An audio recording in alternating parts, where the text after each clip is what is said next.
உன்னையும் இழந்துட்டேன்னா அதுக்கப்புறமா என்ன பண்ணுவேன்னு தெரியல.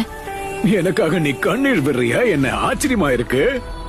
நான் இந்த உலகத்தை விட்டு போனதுக்கு அப்புறம் அழு, அப்போ ஒரு சின்ன சந்தோஷம் கிடைக்கும்.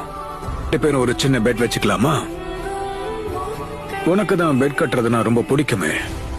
எப்படி நீ பெட் கட்டினா அதுல தோத்துருவ, அது எனக்கு நல்லா தெரியும். எனக்கு ஒரு சத்தியம் பண்ண, ஒருவேளை நான் உயிரோட திரும்பி வந்துட்டேன்னா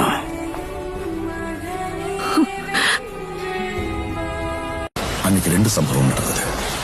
அந்த இடமும் அழிஞ்சது.